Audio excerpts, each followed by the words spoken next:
because your body is a little bit, right? I like to tell people, I like to talk about, like, a lot of what we use for our singing are muscles that are involuntary muscles, right? And we have a place in us where we function, where we understand, we have our rational self, right? And that's something that is pretty easy to manage. We can sort of get our rational self with our voluntary muscles, and we can do some work. Unfortunately, singing involves a lot of involuntary muscles, and it also involves a lot of our irrational or our not rational mind. It involves a lot of our imagination, and involves things that we have to feel, and things that we may not have synthesized together and put into words and concept. I call this portion of your singing your instead of your subconscious, your subphysiological. So what I want to do is I want to get into that. When you have something like this, you have something going on with your hand here that is, you're not conscious of it. Yeah. It's not just subconscious, but it's in your subphysiological. It has something to do with something that you're not aware of, right? So one thing that we can do is that we can just give you some kind of action to take you out of that, to activate in and get your physiological processes going, and pull this into your rational mindset, so you know like where you are. And it's like, hey, I'm standing here, my hands are here. I can do this because I feel like I know where I'm at, right? And I think that's the first step of getting into a comfortable space with your body. I think beyond that, then, being able to let go of that after we do that, and then get you into a restful space with certain places, with certain muscles, and certain things in your body, that's the next step. So the first thing I want you to do is I just want you to think like your atlas, right? Okay? I want you to imagine that you have just this big globe, and it's not heavy, and you're just holding it up here, okay? And at the same time, I want you to think, start like that, okay? And then we'll see this. And I know this is a very short amount of time, so I'll go as fast as I can, okay? So like this, yeah, let's hold this up. One thing that I want to say is something I believe that maybe not everybody believes, but it's kind of from Alexander technique and this sort of thing. I want you to think that this portion of you is relaxed, okay? I want you all to, I have discovered that I don't want to be a collapsed singer, but I also don't want to be like this, because it gets my rib cage in a very awkward, kind of pressed way. Think that you're a soldier, and that you're standing at ease, and you can hold up your arms, and you have, that's your sound. Okay, let's start, we'll just give you like 2 measures, or just the basic one, and you can start singing. Yeah, relax your chest, good.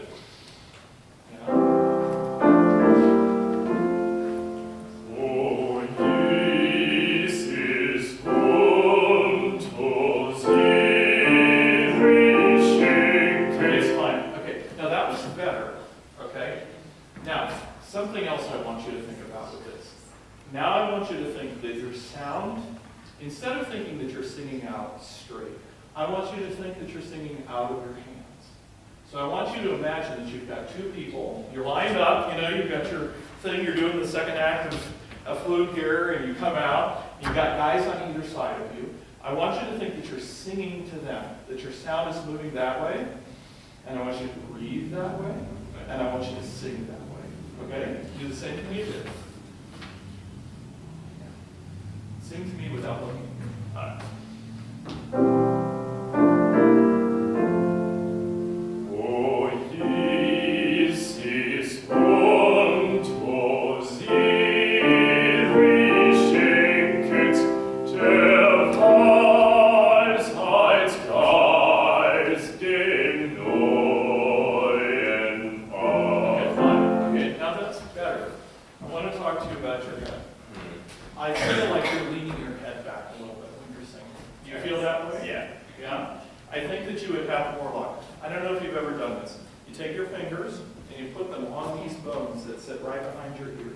you take your pinkies and you put those pinkies on your cheekbones. If your cheekbones are higher than these bones behind your ears, and excuse me for not knowing the name of them, I can't remember that because I'm a tenor.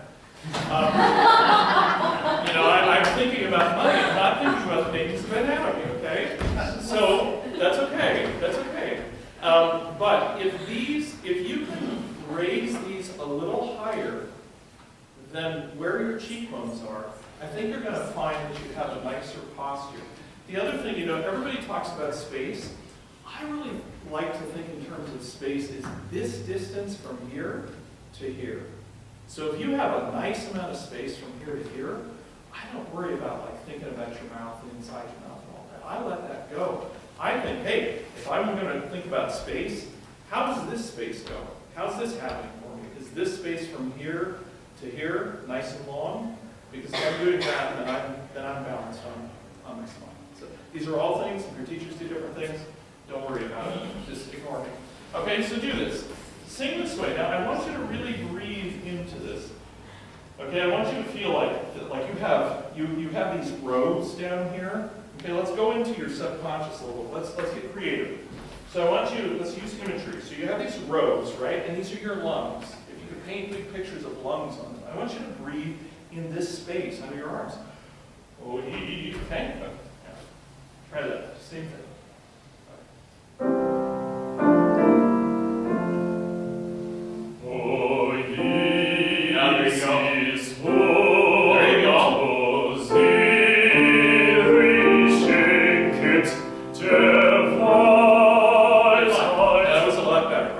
It's a lot better. When you sing Deva, I hear this. Deva.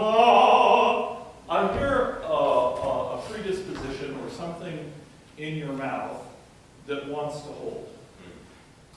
What is the what is the vowel? Vice? Yeah. What's the word? Vice? Vice. Yeah, so it's an ah vowel, right? It's not an all vowel.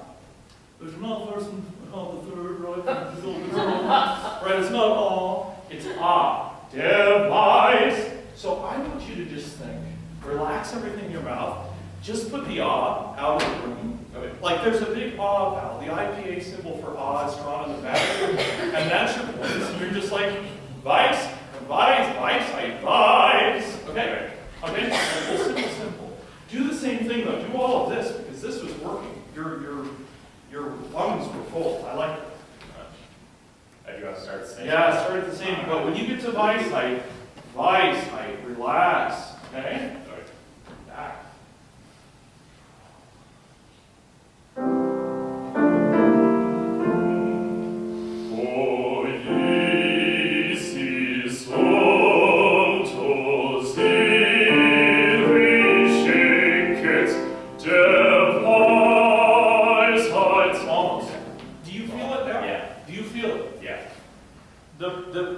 I'm going to give you part of my philosophy. You don't have to take this. You don't have to accept it. There are different views on this.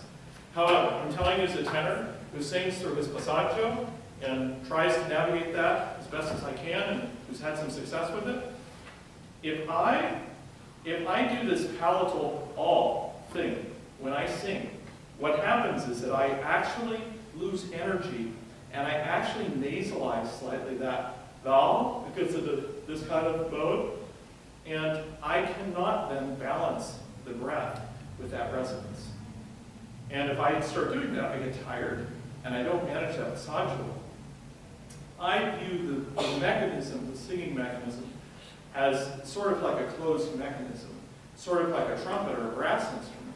So, for example, on a brass instrument, if you're playing and you open up the water key or the spit valve, you get a sound that's like ba, and all of a sudden you get ba, and you close it up. As soon as you close it up, you get that centered, balanced resonance back. And I can tell you that it's my opinion that when you go to voice height, that what you're doing is slightly tensing your palate, and you're allowing some energy to sneak behind and to get up into here. And you're losing that balance between breath and resonance that you had earlier. Okay. So what do we do to fix that?